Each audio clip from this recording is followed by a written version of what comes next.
السلام علیکم ورحمۃ اللہ وبرکاتہ۔ میں ہوں آپ کا خادم روحانی معالج قاری محمود الحسن نقشبندی اویسی، اور آپ دیکھ رہے ہیں ہمارا چینل روحانی ادارہ۔ آج کا ہمارا موضوع ہے خواب میں خود کو روتے ہوئے دیکھنا۔ بڑا عجیب سا خواب ہے۔ اس حوالے سے ابھی گزشتہ 4-5 دنوں میں 4-5 لوگوں نے رابطہ کیا ہے، تو ان کو بھی اس پر بتایا تو پتہ چلا کہ یہ بیماری کچھ عام ہوتی جا رہی ہے۔ یہ خواب میں روتے ہوئے خود کو دیکھنا، یہ ایک طرح سے مایوسی کی کیفیت اور علامت ہے کہ انسان جب آزمائشیں، تکلیفیں، مصیبتیں، پریشانیاں آتی ہیں تو یہ آتی اس لیے کہ یہ دنیا آزمائش کی جگہ ہے، یہ دنیا مصیبتوں کا گھر ہے۔ اس میں خوشی بھی ہے، تنگی بھی ہے، بیماری بھی ہے، شفا بھی ہے، پریشانیاں بھی ہیں، خوشیاں بھی ہیں۔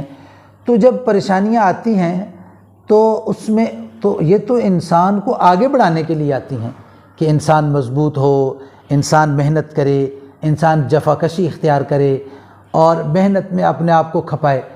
تو جو آدمی اپنے آپ کو محنت میں کھپائے گا اس کی پریشانیاں ختم ہونے لگ جائیں گی، اور جو کھپائے گا نہیں، سہولت پسندی سے کام لے گا، تو اس کے لیے یہ پریشانیاں درد سر بن جاتی ہیں۔ تو جب یہ درد سر بن جاتی ہیں تو پھر انسان جب تنہائی میں، اکیلے میں، خلوت میں جب بیٹھتا ہے تو یہ بسا اوقات رونے لگ جاتا ہے۔ تو یہ جاگنے کی حالت میں بھی رونے لگ جاتا ہے، سونے کی حالت میں بھی رونے لگ جاتا ہے۔ تو جب سونے کی حالت میں بھی رونے لگ جائے تو اس سے ظاہر یہ ہوگا کہ یہ بندہ اب مایوسی کی اعلیٰ ترین شکل پہ پہنچ چکا ہے، یعنی یہ اپنی زندگی سے بہت زیادہ مایوس ہو چکا ہے۔ تو اس وقت ایسے آدمی کو علاج کی سخت ضرورت ہوتی ہے، اور ایسے معالج کی جو شفیق معالج ہو، جو مہربان معالج ہو۔ تو اسے چاہیے کہ ایسا معالج تلاش کرے جو شفیق اور مہربان ہے، تو اس سے علاج کروانے سے اور اس کی تسلی دینے سے انشاءاللہ الرحمن انسان کی یہ کیفیات ختم ہونے لگ جائیں گی۔